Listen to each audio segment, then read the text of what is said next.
Hello, everyone, and welcome back to another episode of The Rational Investor. I hope your evening is going well as mine. Today, I'm going to talk about why I hate TSLY and YieldMax funds so much. So stick around, and we're going to talk about all those reasons.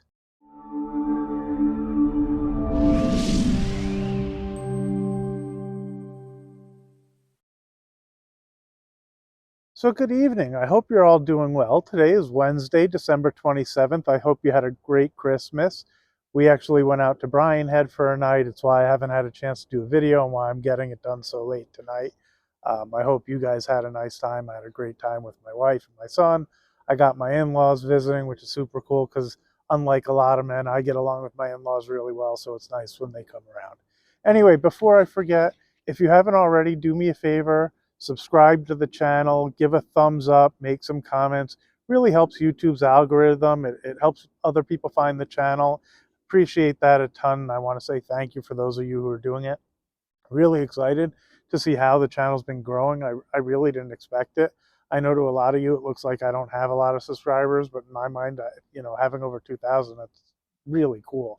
And people commenting, that's kind of cool as well. I'm also going to put a link in the description about how to open an account at Sofi. Not only do I own stock in Sofi, but I have an account there as well that I opened with my 13-year-old son. If you click on the link, they're going to give you a $25 gift if you deposit $10 or more. And they also give our account a gift, and that gets him excited, makes it way easier for me as a dad to be able to talk to him about this stuff, because I try to teach him about investing as well, even though he's 13. And since I'm dad, kids don't always listen to dad. So why do I hate TSLY, Coney, and the other YieldMax funds? Well, I'm going to explain how they work and what I really don't like about them and the things that I've seen. If you haven't seen some of my other videos, my background is I was a professional trader on the floor of the Chicago Mercantile Exchange. So I'm really comfortable with derivatives and futures, as well as options on futures and things like that. Well, the TSLY fund, when I've read through it, essentially what they do is they put on a synthetic long of Tesla stock. What that is selling an at-the-money put and buying an at-the-money call. That gives you the equivalent position of being long the stock. Because what happens is by selling the put, if the stock goes lower, you've committed to buying 100 shares at the price you've agreed to. And by buying the call, the opposite, you've agreed, well, you have the right to purchase 100 shares if the stock goes above that strike.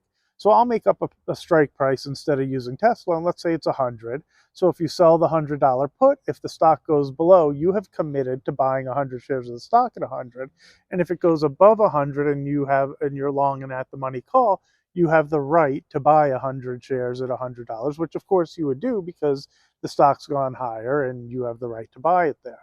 So what they then do is they sell a covered call against the long call. Now, the reason to put on a synthetic option instead of buying the stock is you need to put up less money to do that. Generally, the company that you clear through is going to have a required percentage amount of a typical movement of the stock price that you're going to have to put up as collateral. Now, they buy treasuries. About, if I read the prospectus right, 20% of the fund is in treasuries. I'm guessing that is their collateral to own that position.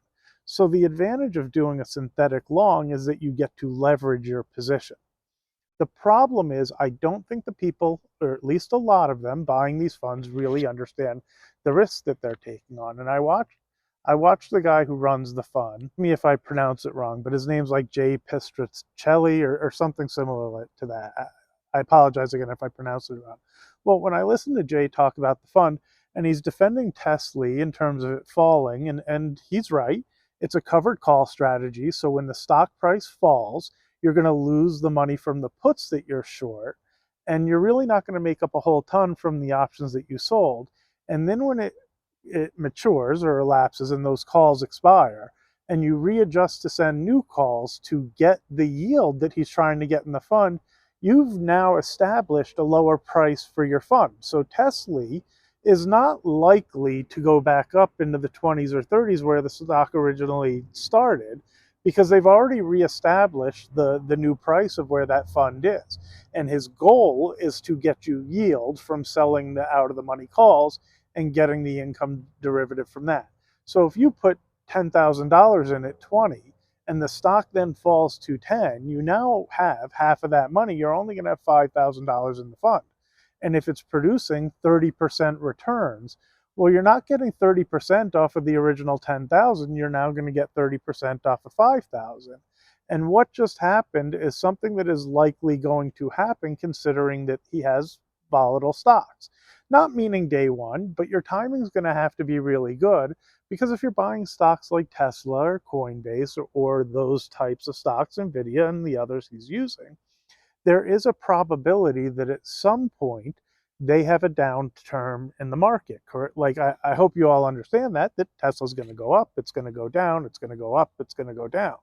Well, if they're locking in the losses every time the stock has a pullback and then reestablishing new calls to get you yield at that new price, inhibiting its ability for the value of the fund to go up, they're consistently going to be losing value in the value of the fund, unless they're getting lucky timing as to you actually buy it just when the stock's going up and you don't have that downturn.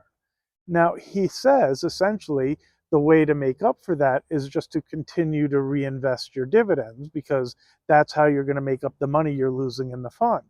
Unfortunately, of course, that's a really self-serving comment to tell people, well, just keep reinvesting your dividends. But if people are getting into the fund because they want that yield to be able to pay their bills for their life, and the only reason that you're able to keep up with not losing money is to reinvest those dividends, or at some point you're going to have a stock drawdown and the value is going to go down too much. And if you haven't reinvested your dividends, well, it really doesn't work out the way you may think. My guess is in time, people are going to be really surprised that they're not getting the yields they really thought, because at some point the price is going to drop and they're going to be getting the same yield per possibly, but possibly less, that they were before, but on a lower dollar amount. So as the fund drops in price, even if the yield stays the same, because the yield won't go up, it's not a fixed dividend like owning a stock like, Target, that tells you they'll announce what their dividend is and you get paid that, and the yield goes higher if the stock goes lower. Essentially, they're looking to get approximately the same yield based on the calls they're selling against the current price. So if the current price of Tesla falls, the value of your fund shares are going to fall as well, and you're going to reestablish a new price of where you're getting your yield from. So if you're getting 25%, you'll still be getting 25% at this new lower price.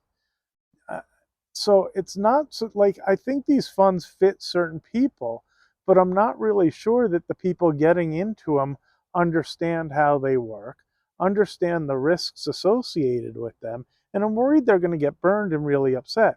And when I watch him on his interviews, at least my take on reading people's behavior. Now, you have to do your own research by all means. In fact, I might even put that in and put it back at somewhere in the beginning, and you need to make your own financial decisions. Don't listen to me just because I don't like the fund. But watching his reaction seemed to me pretty evident that a lot of the clients he's answering may not really understand what they're getting into. So when they're watching the fund price fall and they have questions about, well, why don't you try to sell higher priced options so maybe I can make that money back? They don't really understand what they're investing in. And he's getting frustrated, maybe not, maybe it's just how he answers with the questions, thinking, well, no, because the fund's goal is just to give you yield, and the yield is based on today's price, and today being all the time. So again, Tesla goes from, it closed what today, around 260. They had some good news, so let's say good news, it ran from 260 to 300, and Tesla moves up percentage wise 10%. Well, if it falls from 300 back to 250, well, TSLY is going to fall precipitously because of that 50-point drop, and they're only going to make a little bit from the covered call they sold, and they're going to be committed to be long because of the put that they're long. And he reiterated time and time again, essentially, that is how covered call strategies work. Well, that's exactly my problem with them, as investing in them as a fund. I don't mind trading my own covered calls. And the answer that I get a lot of the times is, yeah, but I'm not a professional, so I want to hire a company to do it. If you're not comfortable with that strategy, I don't know that a fund that does it is a much better place to be, because when things don't go the way you're hoping, I think you might be surprised that the professionals are going to have the same problem as to why you might not feel comfortable with the strategy.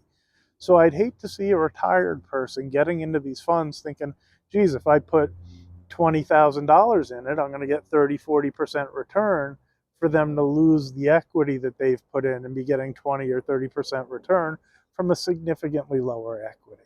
Again, you guys need to do your own research.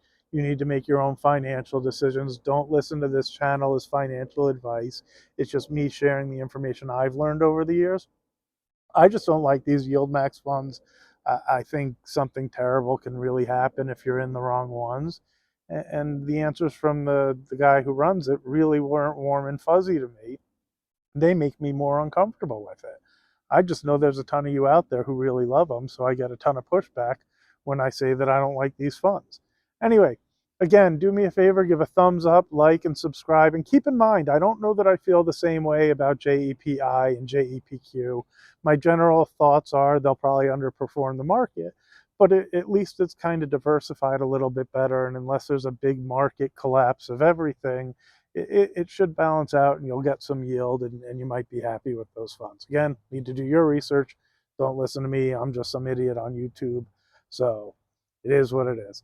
Again, I hope you had a great Christmas, not Thanksgiving. I hope you had a good time with your family. I hope you're still out there having fun. And I'm going to boogie because it's kind of late here, and I'm going to go home and hang out with the fam.